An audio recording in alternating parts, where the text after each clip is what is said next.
Hi everyone. Okay, so in this video, I'm going to go through the content and share a little bit more about the accredited stress management practitioner stroke therapist training.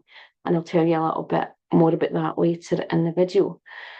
But this video is about going through some of the most important fundamentals about the course, about when it's going to be running and some of the other things that you might want to know.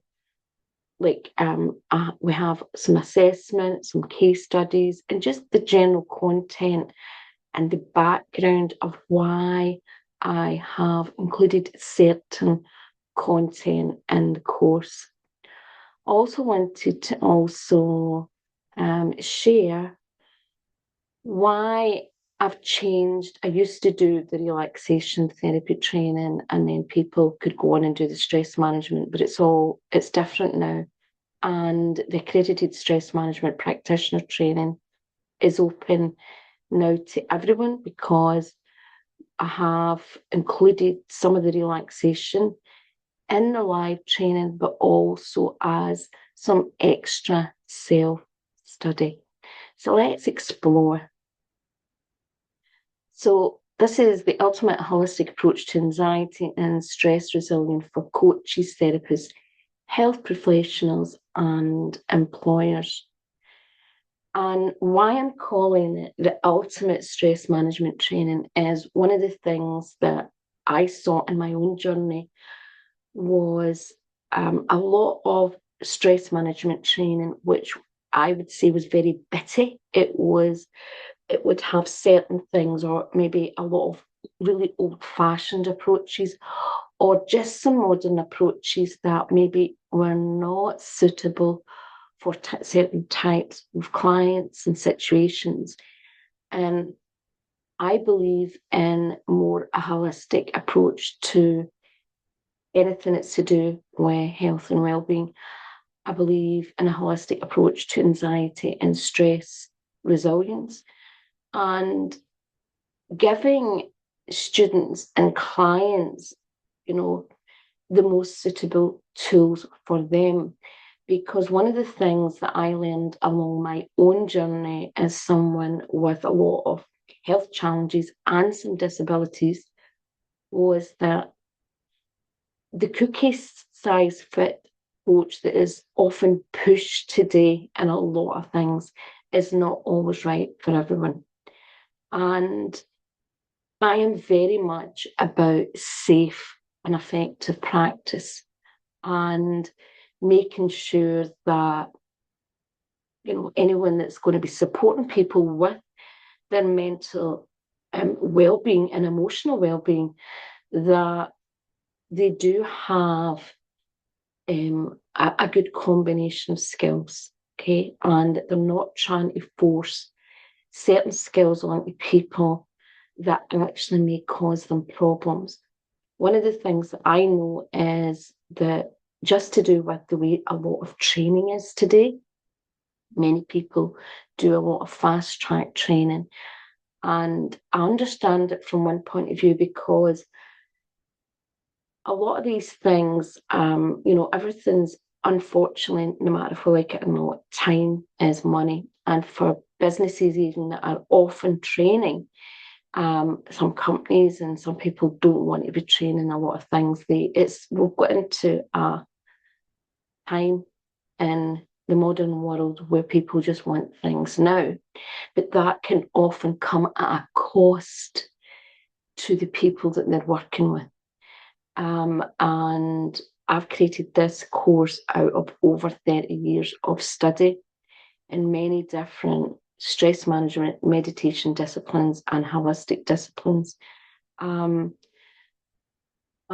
also being out there working with one-to-one clients, also working with groups. I spent a large part of my career for many years out in the community, teaching through local education and charity groups and community groups. And also I was also hired to do work like NHS type, work in certain events and things like that, and teach. And a lot of my work was about passing over tools to help empower people to be able to help themselves.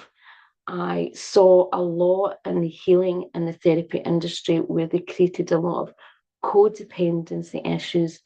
And sometimes people just being very limited in their mindset or in what they were trained in, not seeing that there was a lot more out there. And this is why part of my training, I like to approach it with give people my insights, my experience, and share certain tools that get my students to think out of the box and to explore these modalities in different ways. Because one of the things I also know is that each client that comes on my training is an individual, has their own individual gifts and skills, and will often find their own way once they've learned the foundations and how to apply safe and effective practice. I never believe in someone being like a cookie size approach, like the way I do things either. I don't want anybody being a carbon copy of me, but to actually be able to use their own strengths and gifts and find their own niche, their area of expertise, and use the tools that are most appropriate for that audience. So in my training, I give a lot more tools and techniques than a lot of different training schools do. Some of it is extra bonus, a self-study. Some of it we go through more deeper than others. And also there's actually bonus opportunities for you to learn more and to get some extra practice sessions in throughout the training. So let's look at this a little bit more. Okay, so you get access to over 25 stress management and stress resilience tools for coaches, therapists, health professionals, and organisations. So this, even though I aim most of my courses at coaches and therapists and healers, I do have people on my course that, for example, I've had people nurses or occupational therapists or physiotherapists. I've had fitness and sports instructors in the past, yoga teachers, and people that are into management who want just the tools to be able to apply in their workplace and to ensure that the employees that they are taking care of, that they can support them in different ways. Some people choose to do the accreditation. Some people just come on because they know it's such a cost-effective way to access the content. I also have had clients who did the course who actually wanted, instead of paying for one-to-one coaching, decided just to do the training for themselves. Some of it just they do it as self-study. The key here is that I give a different variation. We cover mostly the things I think are the foundational tools that help people and explain why. And there's some things that are little things that are quick, fast. There's things that take a little bit more longer, but actually have a better long-term result or permanent result. There's some things that we can use, in different types of situations. Some things are like meditation and relaxation techniques. Some things are about how we approach certain situations, how we look at things, how we analyze things like relationship, balance, how we can assess different situations. So it's a combination of things. And it's also about educating you about stress. Sometimes there's a lot of myths and misunderstanding around what stress is. And we talk about things like the relaxation response, the parasympathetic and the sympathetic nervous system. Okay. So would you love to help create powerful changes in other people's life? Teach and empower others to become more mentally and emotionally resilient to stress and anxiety. Share with them life transforming skills so they can manage life's challenges in a more natural and healthy way where you can with our stress management training. Learn a wide range of professional, therapeutic, and holistic approaches to anxiety and stress resilience that support better health and well-being. Become qualified and skilled enough to offer safe and effective one-to-one stress management support to many different types of clients. Also, you can provide stress management training or stress resilient courses to your local community, charities, businesses, and organisations, and even within, if you are employed within a workplace, obviously you can apply that. This is a holistic, and I also include a bit of a spiritual approach to anxiety and stress management and stress therapy. And if this is something that you're interested in, you feels right for you, it has been created for you, the type of practitioner that believes in this and a more holistic approach. Now, I will add the reason I've put a spiritual approach. A lot of people are finding at the moment in humanity that people want more a spiritual approach to things, and sometimes people get a fixed idea of what spiritual means. And in this course, what we're talking about is the mind, body, and spirit, right? And sometimes people want more depth, and it's not religious in any way, and it doesn't mean that people have to be spiritual. It's not like that. It's about, that's why we include certain types of meditation techniques. And also I always encourage people to go inward also, to access their own inner guidance and to have more confidence within themselves. And I use sometimes terms in some situations. It's not always in this course, but I do use sometimes to help people to go inward and to connect with themselves at a certain level. So it's not that the course is full of this spiritual content, it's just that I do try and approach all my work with that mind, body, and spirit approach.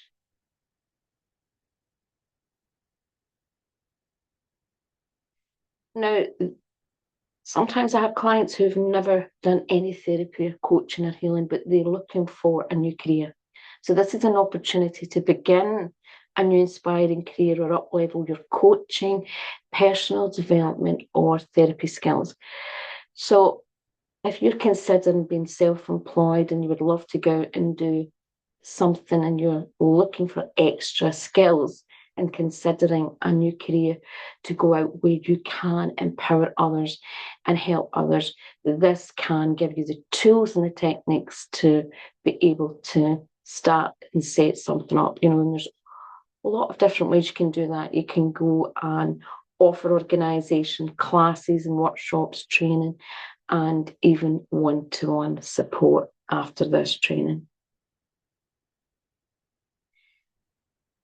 Now, if I'm going to go further into what's in the course and whatever, but if there's anything within this that you want to ask more questions about, or you maybe have any concerns, please feel free to book a chat, okay? Or just email me with some questions, okay? So let's look at the benefits of this training. So I choose our accredited stress management practitioner training. Now, this training is a combination of self-study and live training by stress expert myself, who's been studying holistic wellbeing and stress management for over 30 years. And this stress management aspect, before when I done the relaxation, a lot of it was actually self-study plus a combination of some live training. This time, the stress management is mostly live training with more self-study and more depth or things that are important for you to practice yourself. I believe that it's really, really important to be authentic in your work, particularly if you're doing therapy, coaching, or healing. You want to be walking the talk. You don't want to be just teaching something that you don't apply to your own life. Okay. If you really are genuinely want to do this for the right reasons, and I like to encourage people who believe in this approach, they're not just doing it to make money. And the course gives it a nice balance so that you've got the extra you can do at your own pace, but you have that weekly support. And to pass the sessions, you need to have about 80% attendance. Now, don't worry if something happens and you're ill and things. I do try and accommodate people as much as possible. But if you recognise that you can't commit to a certain amount, you need to speak to me about that before you start the course. Now, so as I mentioned before, you have access to over 25 highly effective anxiety and stress management tools and strategies. Now, also we're accredited by the IPHM, International Practitioners of Holistic Medicine.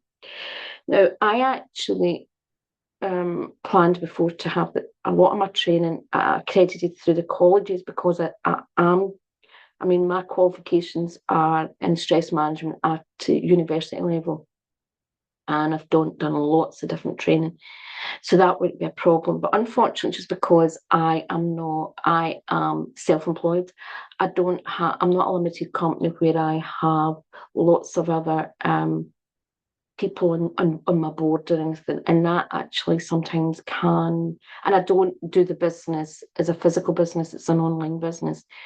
So that has stopped me in the past being able to accredit myself through other types of board. But the good thing about the IPHM, even though I would have to be honest about it, it's quite easy to be accredited by them, which I don't always know if that's the best thing. But one of the bonuses is that there's a lot of accreditation that's not recognised in a lot of countries, and they are an international.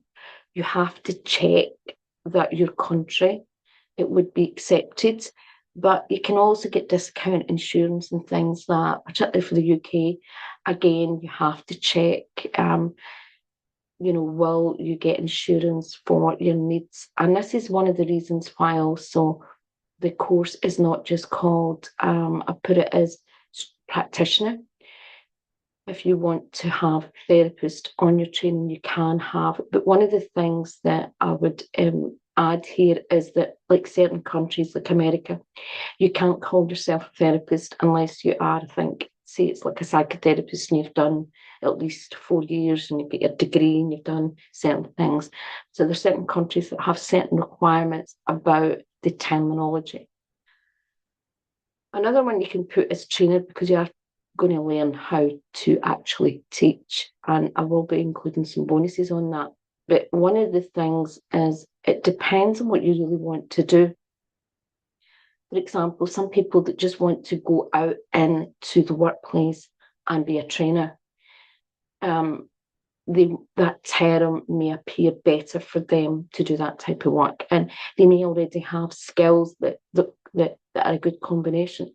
I've also people that are already therapists who want to just keep to therapy because they believe that appeals better to their audience. Okay, and you're learning all of these things in this course because you're a practitioner, you're a therapist, and you're a trainer, and really a teacher. But the way that I teach this, but it's just to give students, because I have students that come, from international, but also from different backgrounds and require different things. And I understand from a marketing perspective how these things sometimes are better for some audiences. For example, if you want to work in the corporate sector, there is certain terminology that they're going to prefer, where someone else who's working in a different background, the title is going to suit better. Okay. So the live training and supervised practice sessions start in March and will go into July. And this is approximately 40 hours live sessions plus study and practice hours. So, you include in some extra study hours and some extra practice sessions. And that gives you a good idea, because a lot of people do these sort of training for their CPD. If, most of you will know, if you're therapists or counsellors, that each year you have to include for a lot of your bodies certain types of CPD. So this helps cover and gives you, for a lot of people, it gives them that extra CPD.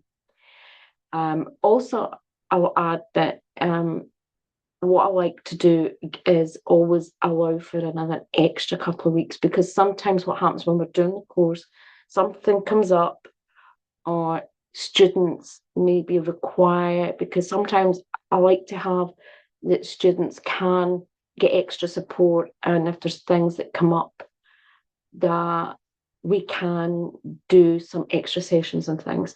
So we do allow that it might run a little bit. I'm trying to complete it by the beginning of July, but I'm allowing some space so that if people need bonus practice sessions or want to have one-to-one, practice sessions with other students, they have that.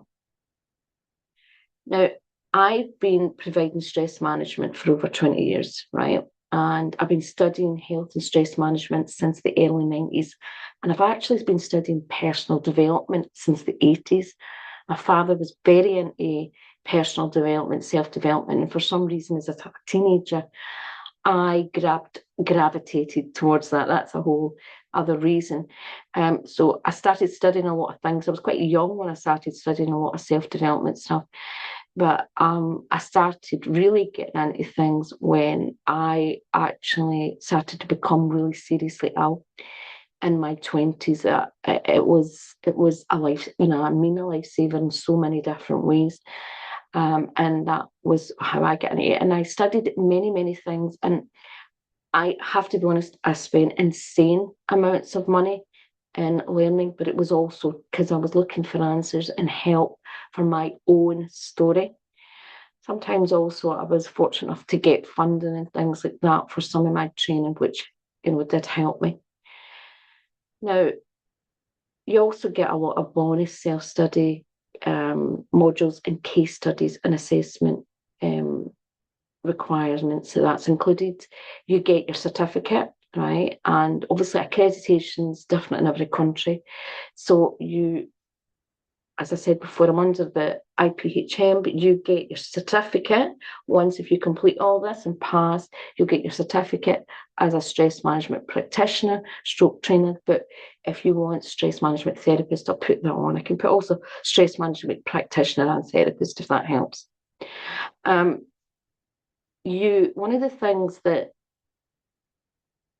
this course helps is give students more confidence. They become more calm themselves, which is so vital in today's industry. The last thing that you want to have is have someone that is supporting you that's not calm or confident. Now, I know confidence can take a bit more. I often find that students sometimes think they're very nervous and think that they're not very confident, but actually once they get into it, they can actually really surprise themselves, and it just takes practice. But one of the things that they start building is their confidence. And because I'm not just about skills, I believe good awareness is actually in some ways more important than anything. And that is one of the things that I've helped students in ways to increase their awareness of things and look at things from different perspectives. Also, this can increase the professional value of your business. Look at the equity of your business and look at because when we improve our skills and when we learn and we have more knowledge and we have qualifications that show a certain level of expertise and insight, it can help you increase the value or the perceived value even of your business and your sessions. Some people add just what they decide to do is to do this, and they just include some of the tools and techniques within their therapy or coaching sessions, and they can then increase the value or the cost, charge more for their sessions. And I would say in the present climate, you want to also, you want to be able to stand out on the marketplace. I should have removed that date still to be updated because I've just done this. But this is the dates that we plan to run. So I plan to start on, and that actually should say 7 to 9 p.m. Apologies for that. But the first week, I intend to start on Tuesday, the 4th of March at 7 to 9 p.m. So far it's going at that date. And these are just roughly what will be covered each week. And some weeks we'll run into 2. Some weeks we will have time to do practice sessions. Some weeks we might be just to do the way the sessions run. We might need to do the practice sessions later on. But what I intend to do, and I will go through everything that's in this in a minute, but one of the things that I will be doing is offering each month a bonus session, a practice session. It'll either be a practice session or a bonus subject that I will talk about. And I plan to run that probably, depending on the time zones of the students. I was considering doing something like a 2-hour block and maybe a Saturday or Sunday once a month. And that would maybe be about 5 to 7 o'clock p.m. UK time, right? And that would mean it could accommodate other people, but that would only be once a month. I might do 1 month, the UK time, something like 9:30 to 11:30, and then run the next month something that would suit later for people at different. I might even do a Sunday night or another night, but I thought it would be a good idea to do the weekends, because there is, some of my students do work during the week and couldn't do, they don't want to be doing too many nights. So let's look at, and I should add, the bonuses, the practice sessions are to support you towards your accreditation. Now, some students may not manage the bonus sessions, but may just want to do the practice sessions with their clients or with other people. I should add that before we go any further. So just let's go through what the content. So obviously we're going to look at what stress is, what it's not, a lot of myths and misunderstanding what stress is. One of the things that I've noticed is there's still a lot of old-fashioned approaches being taught about stress, and people talk about stress control. Even the NHS do this, where we'll talk about where really there's some terms used, and sometimes it's used as marketing terms, but it's not exactly correct. But we're going to look at what stress is and how it can show up in many ways. One of the things that I say a lot is, I see it in my own family, is particularly my friends saying, I'm not stressed. When reality is everyone suffers from stress. And often the people say that they're not stressed are the most stressed. It just doesn't show up the same way. We're also going to talk about, looking at the relaxation response and the pain response. And I intend to go into that, do a wee bonus session in this. For a lot of reasons, I did some training last year, which was, really quite interesting, and it helped me realise something else.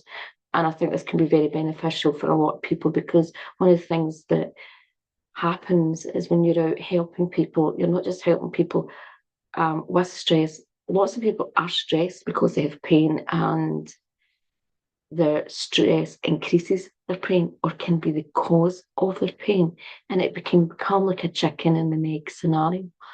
So even trying to get people to relax when people are in a lot of pain. So it's really, they go hand in hand. So we're going to be talking about that.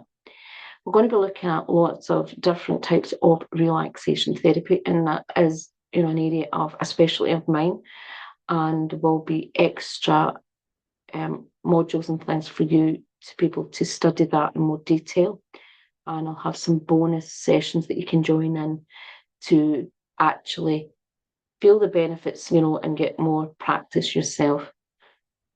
We'll also be exploring different types of meditation and mindfulness approaches. One of the things that I know is that I was a meditation teacher for many, many years. I taught meditation in schools, and I started studying meditation over 30 years ago. And one of the things that I discovered was that some people struggle with certain types of meditation, but also sometimes it's how it's taught and how it's explained. And even myself, I found it easier as I got older to explain certain concepts. And both when you talk about meditation and mindfulness, one of the problems is there's some things get lost in translation in the West.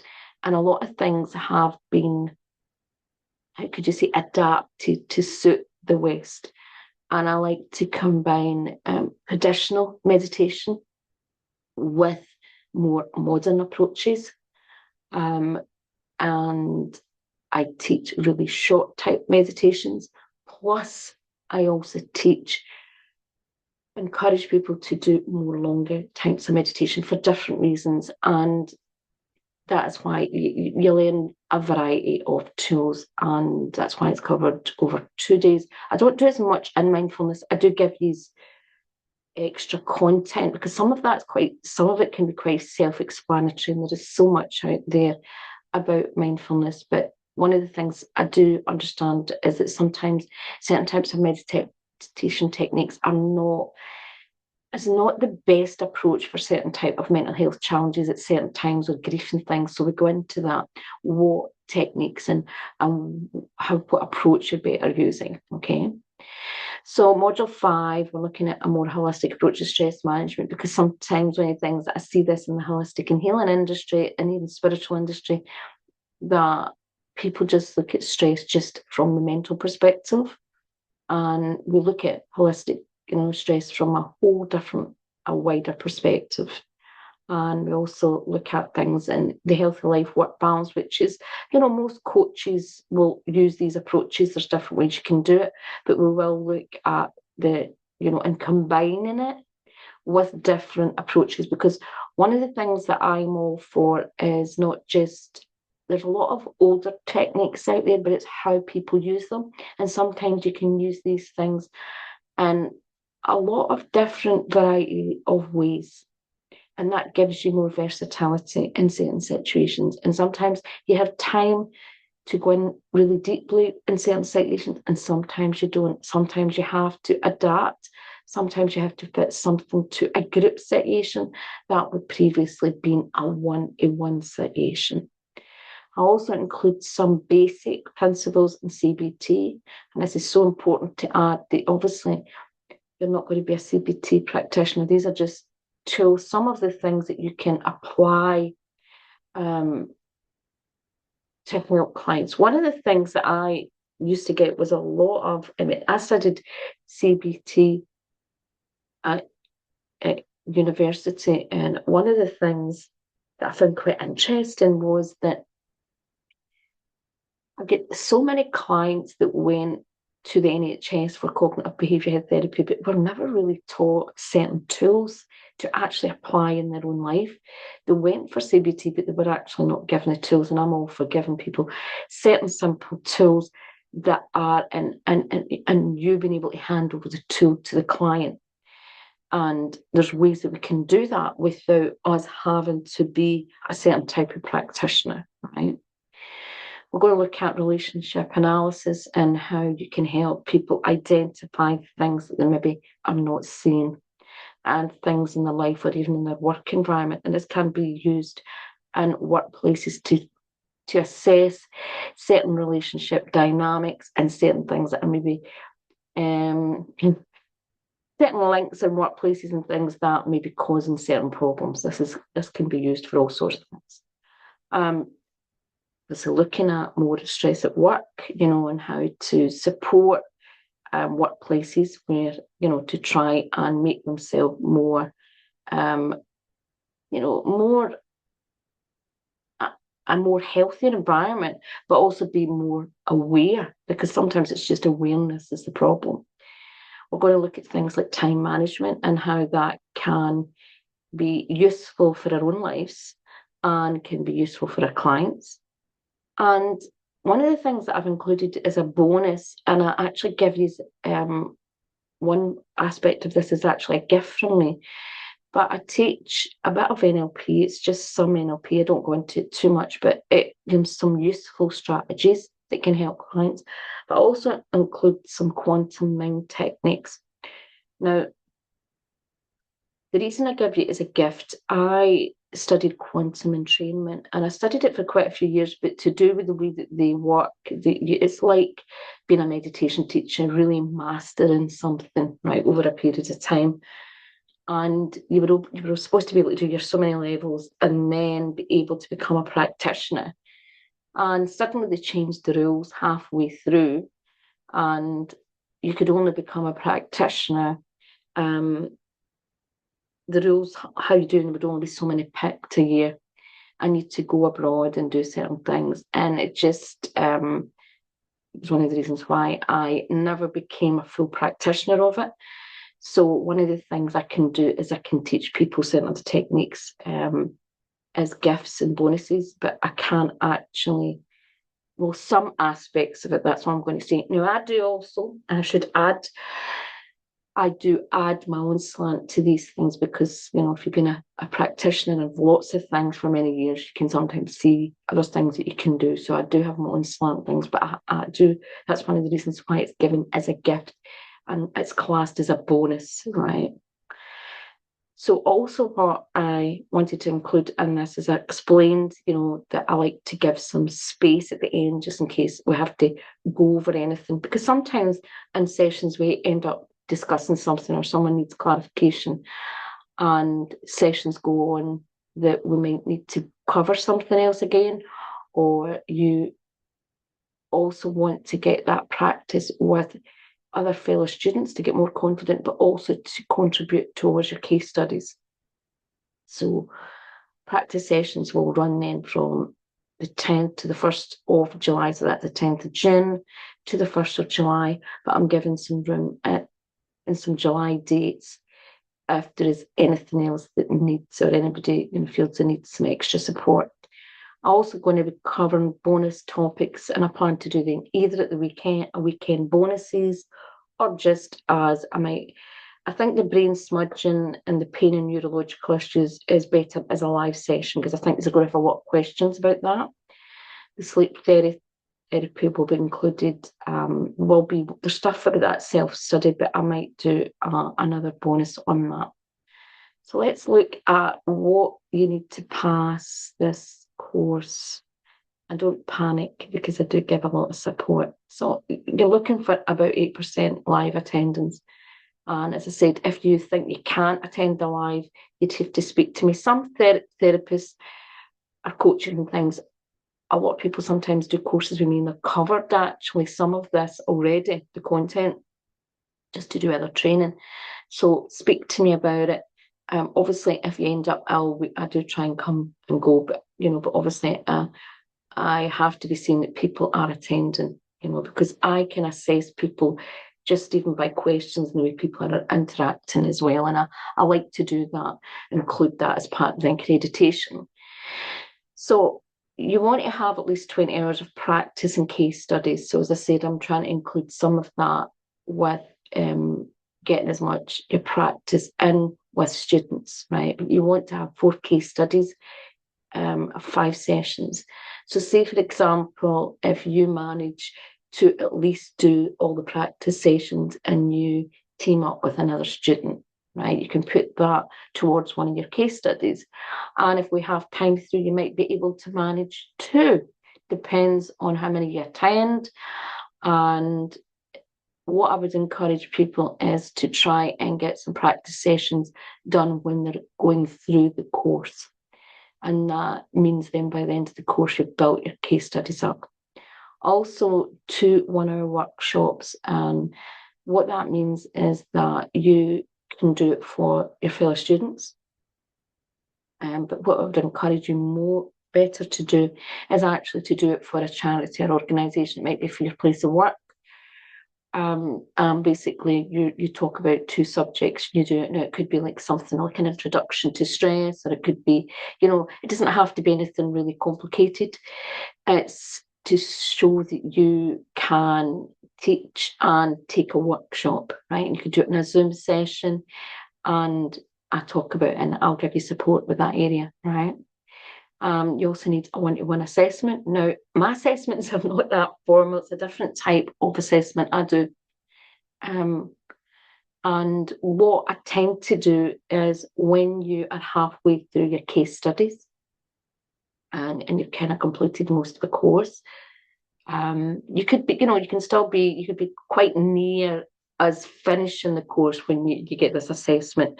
And I'll tell you why I do it this way. But what you do is you book a session with me, and we actually have a chat about where your strengths are, where your weaknesses are. And if you've been turning up to the practice sessions, I often pop in and and ask and check and see what's going on. And what that does is it gives I can discuss maybe areas of where I think maybe a student needs to work on, or maybe a subject, an aspect of maybe not quite grasped. I make some suggestions, and then what happens, you can also ask me at that point, discuss and explore the case studies you have already done. Why I do it in the middle, it means then that you have something to go on to improve the rest of your case studies and work on through the rest of it, and then you submit them to me. And if there's anything else that needs to be addressed, or you need a reassessment of things that I feel that I would need to reassess you on, we do that. That's how it works. Now, if you have any questions or anything, don't hesitate to ask. I do encourage people that if they're unsure at all, and especially if you're not a therapist or healer or coach already, to book a chat. If you are a therapist or coach already, you can just go ahead and book, because it is very different. And I will put a link. That said, if there's any questions, anything you want to ask, we can organise a Zoom chat. I hope that helps. Have a wonderful day, everyone. Bye-bye.